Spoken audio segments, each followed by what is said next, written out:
Friends நம்ம இப்போ பார்த்திங்கன்னா நம்ம தட்டைக்கு வந்து அப்கிரேட் பண்ணுறோம். தட்டையவே அப்கிரேட் தான் பண்ணுறோம். சாரி, தட்டைக்கு இல்லை, தூண்டிலுக்கு தட்டையை அப்கிரேட் பண்ணுறோம். ஆல்ரெடி இது நல்லா வழுக்கு தண்ணி பட்டனால கை. ஸோ இந்த ஸோ லாக் பண்ணி வச்சுக்கோங்க. ஸோ லாக் பண்ணிவிட்டு நரம்பை எடுத்து ஸோ இதில் ஒரு கம்பி வரும். அந்த கம்பியில் ஜஸ்ட் நரம்பு இப்படி கொடுத்து இப்படி வச்சுட்டு இதை இப்படி எடுக்கணும்.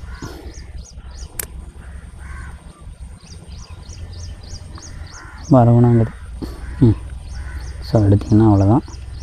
இப்போ நம்மளோட நரம்பு மட்டும் வெளில எடுத்த வேண்டியதான். ஸோ அவ்வளோதான், முடிஞ்சு. ஸோ தட்டை நம்ம மாட்டியாச்சு. வேணுங்கிற ஹைட்டுக்கு ஏற்றி இறக்கலாம். ஸோ அதுக்கடுத்து வெயிட்டுக்கு நம்ம ஈயம் போட்டுக்கலாம்.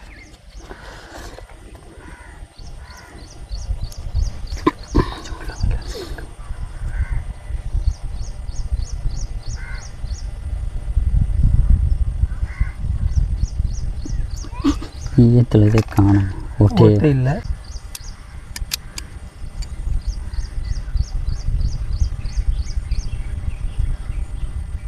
ஓட்டை இல்லாமல் இருக்கும் ஈயம். அப்போ நீங்கள் என்ன பண்ணுங்க, நம்ம கத்தி வச்சு ஓட்டை போட்டுக்குங்க. ஆமாம், இதெல்லாம் வச்சுக்கோங்க ஆபத்துக்கு.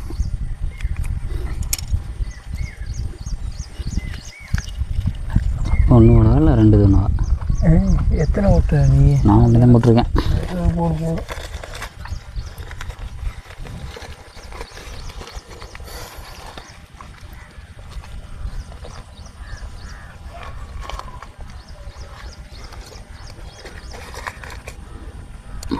ஓகே, இது ஒன்று இதே சைஸ் தான் அடிச்சிடுவேண்ணா. அதே காற்று தெளிச்சுன்னா பறந்து போயிடாமணி. கல்லுகளில் வச்சு வெயிட்டு வச்சுருந்தீங்க.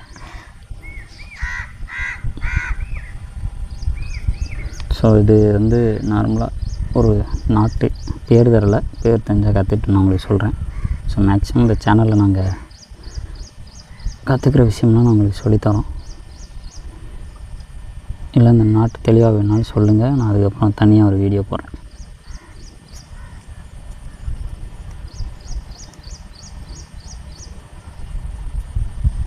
ஸோ நீங்கள் தனியாக முடித்து போட்டுட்டு அது உருகிருமா என்னமோன்னு நீங்கள் பயப்பட தேவையில்லை. ஸோ இது போட்டிங்கன்னா கண்டிப்பாக உருவாது.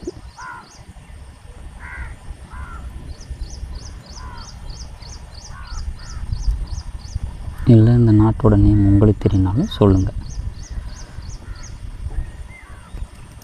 ஸோ நம்ம நாட்டு போட்டாச்சு. ஸோ இது தாராளமாக நிற்கும், உருவுறதுக்கு வாய்ப்பே இல்லை. இந்த மாதிரி ஒரு மஞ்சள் கத்திரிக்கோலை வச்சு மங்களகரமாக அதை வெட்டி விட்ருங்க, எக்ஸ்ட்ரா இருக்க நரம்ப. ஸோ அவ்வளோதான், எவ்வளோ அடித்தாலும் வராது. ஓகே, வேணுங்கிற அளவுக்கு தட்டையை அட்ஜஸ்ட் பண்ணி மீன் பிடிக்கலாம். ஸோ வாங்க கண்ணி பண்ணுவோம். அடிக்கவா?